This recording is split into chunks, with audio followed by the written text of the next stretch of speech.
Wow, isn't this amazing? Look, there's these units here in Maylands, and as you see, there's nothing here. They're empty. Right, they belong to BGC, the BGC group owned by Len Buckridge, but he passed away. So as you can see, they're all empty, and the family don't want anything to do with it.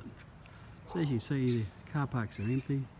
In the background there is the white buildings I saw the other day. See these car parks here empty, and all these buildings here are empty, which I've got in the other video. So this provides an opportunity for our corporation to lease the entire blocks along Kathleen Ave here in Maylands, which are owned by the BGC group. You see they're all empty here, right along there, empty apartments, and there's quite a few. So if we can get a mass accommodation lease agreement where we lease the whole lot for our University of Sustainability, and in the meantime we can bring the homeless children off the streets, which is what Passages wants us to do. Get them off the streets. The BGC manager said that some of these places are substandard, and that's okay. I mean, that's better than, you know, living on the streets and dying out the front of the library like that young child did last week, froze to death. So it's better to have them in here where they got gas and electricity and water and a shower to clean themselves. And this place is actually in walking distance to the school. It's about a 5-minute walk to my house, and my house is not far from the school. So this is ideal for the children. They don't need transportation. We're close to the river. The river is only about 500 metres from here. Beautiful walkways. Also, we're close to the city, close to the railway line. Maylands is the up-and-coming precinct. It's the new, what they call it, Yuppieville of Perth, because it's close to the city. It used to be really bad. And these apartments that you're looking at here used to be full of drug addicts, drunks, drug addicts, and man, it was really problematic, and a lot of the dealing of drugs used to happen in these buildings, and the drug addicts used to come in from around Perth when I moved here 16 years ago, and it was rife with trouble. As the criminals and drug users came in from around Perth to get their drugs, they caused immense antisocial behaviour, robberies, you know, attacks on people, and then they jumped on the train and fled. But this is where they were staying, most of them. But now you can see they're not here because BGC put in a heavy, he put the heavy word on everyone. He got rid of everybody. This is a real heavy, pushy, damn bikey. Yeah, so yeah, he cleaned it out. But they're gone and they're empty.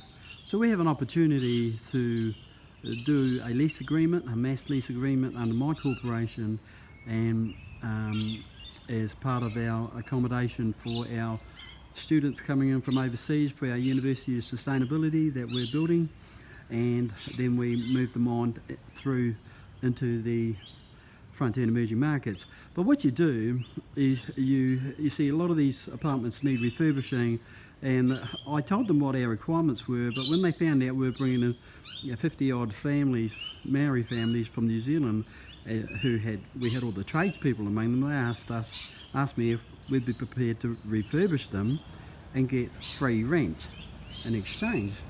So I sent them back a deal which they're taking to the family, the BGC, the Len Buckridge's family.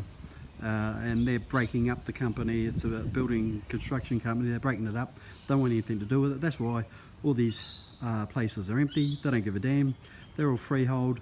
So you know what we want to do is do an agreement with them, and we will have control of it. So if anyone plays up, there is no legal lawsuits to get them out of the place because they're under our lease agreement. So we just have them removed. We just call the police will remove them if they're being antisocial, because the lease is under our corporate lease agreement. For everything right along here we'll take the lease on. So that solves any of the antisocial behaviour problems. If they were in a state house, it's a humongous problem trying to get them out of there, where they have to take them to court because they just can't remove them before they can get them evicted. So under our corporate lease agreement, they will know that if you're going to play up, we will call the police and have you removed. So behave yourselves. We did you a favour getting you off the streets. And you know, our Maori people here will be here to look after them. They won't have to cook because we're going to rip out a couple of the, see like down the bottom here, those two there, we'd rip out the centre wall and make it into a dining centre, community dining centre, where everyone comes to eat. We'll rip all the kitchens out. They don't need the kitchens. Rip out all the laundries. There's one of them, say that one there, we could convert into a laundromat, where all the laundry for all of the apartments right along here will be done in the laundry and delivered back to their units, all cleaned, ironed, and we can employ these ones from off the streets to do that sort of work. You know, that sort of work is better than no work, and it gives you some form of achievement. Also, the chefs in the dining room, they can work in there. So, you know, these are the ways to run the communities. As I said to BGC, look, when you rip those kitchens out and we refurbish them with no kitchens, just you know, like a motel unit, where you have a small fridge and a small fridge and a, you know, toaster and microwave or whatever. But I got challenged on this, and I said, pointed out to this person, hey, listen, we're not taking these lease agreements for you, they're for the homeless, right? And yeah, he demanded a kitchen and all this. I said, they're not for you, it's got nothing to do with you. They're for the homeless. The homeless don't care if they're sleeping in a room somewhere, in a laundromat or somewhere. It's better than sleeping out in the cold. So you see, people will have their own hidden agenda, and they're looking at what's in it for them. They're not in these precincts, we're not doing it for them.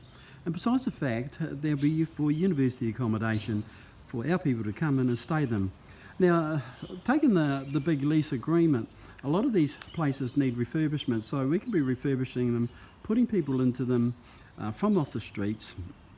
And that's the main thing, get them off the streets, these children and their mums, and into safe accommodation, get the children back into schools, get them clothing, get them footwear, get them laptops or anything that they need for their education. So that's our objective here, look after the children. So the other thing is, if they are young children on the streets, there's a good chance they don't even know how to cook, they don't know how to budget. Well, they don't need to worry about that, because they just come to the community dining centre and eat in there for free. We bulk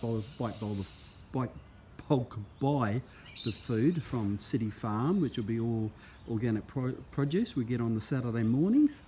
They come from the organic growers market from the farms around Perth, so everything will be fresh. We can get them all delivered here, including fresh organic eggs and poultry and meat, so it's all good quality food.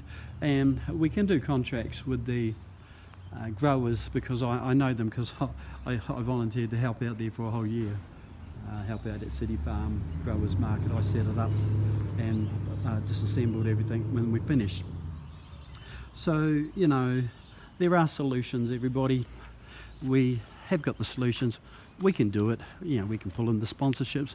I was notified today, our incoming CEO to take my place, informed me that a friend of his has offered, he knows about what we're doing, and he has offered for us, for the first 1 million people who sponsor our children, as soon as we hit the first 1 million mark, he's from a very, very wealthy philanthropist from Japan, and he said to our incoming CEO, you get to the first million, I'll pay for the second million. That's 99 million. How's that? Just like that. And that's the sort of people out there that are prepared to sponsor this project.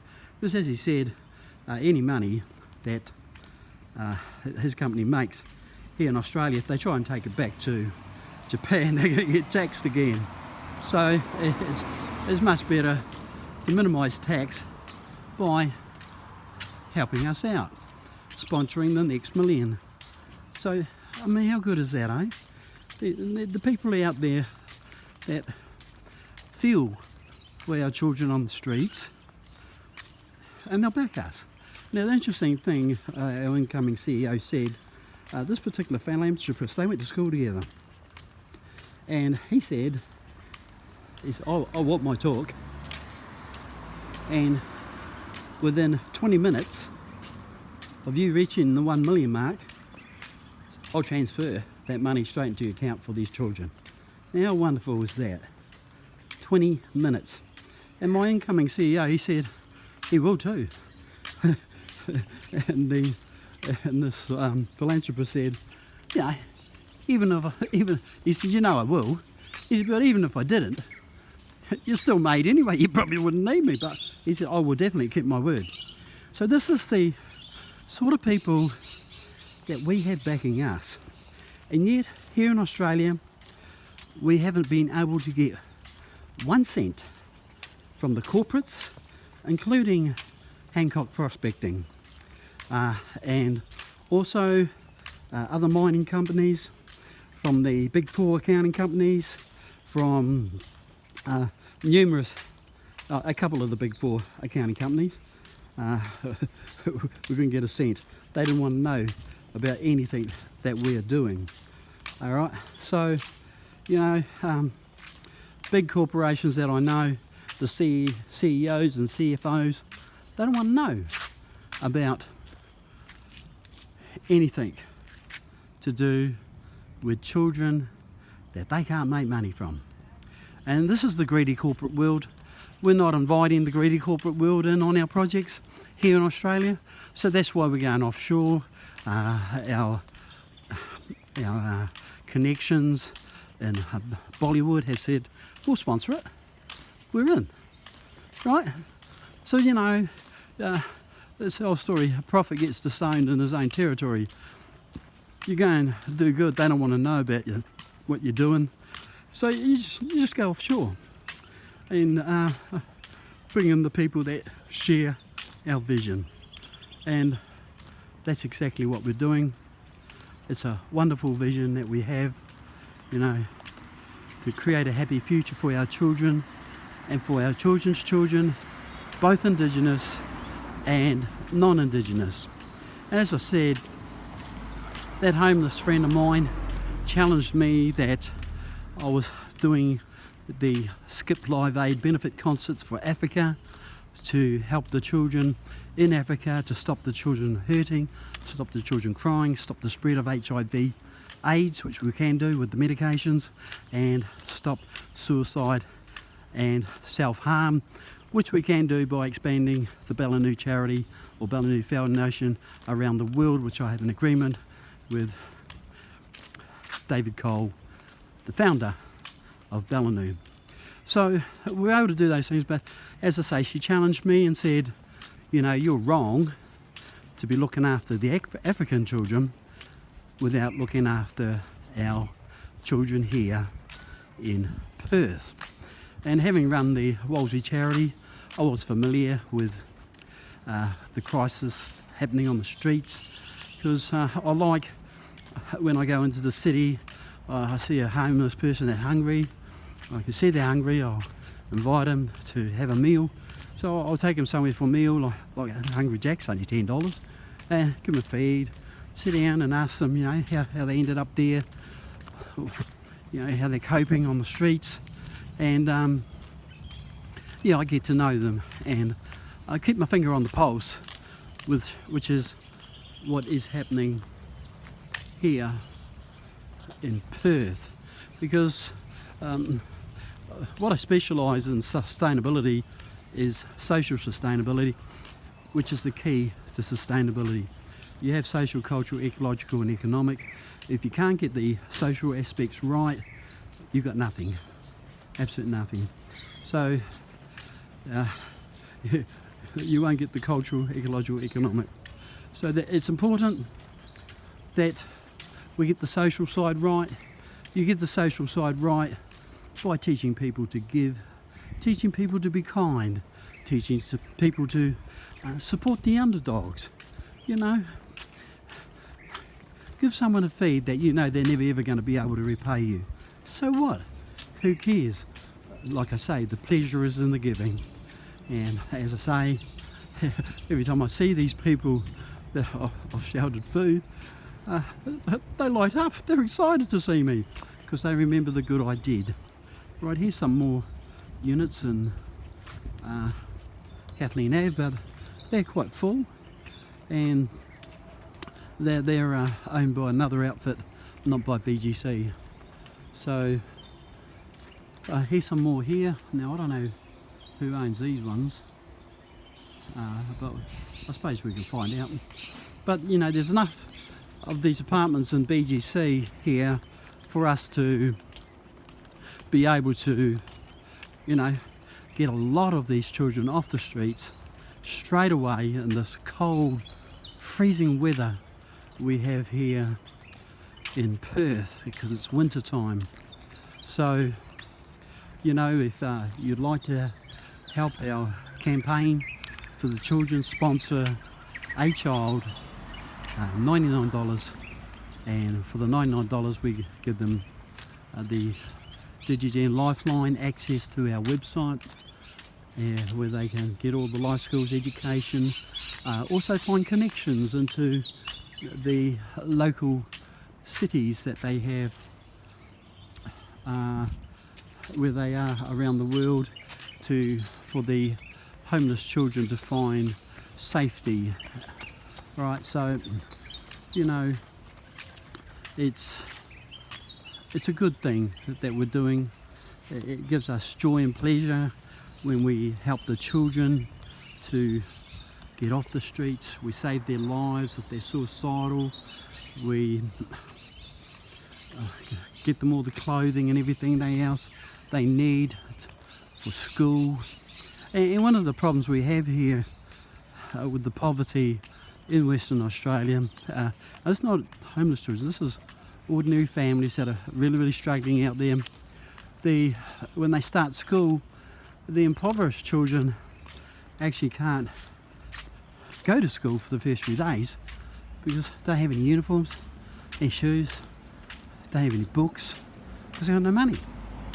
So rather than put the children through the shame of it, the parents just leave them at home.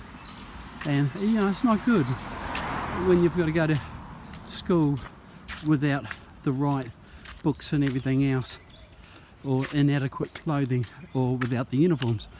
Because this school here, Peninsular Primary, they're going to need the uniforms.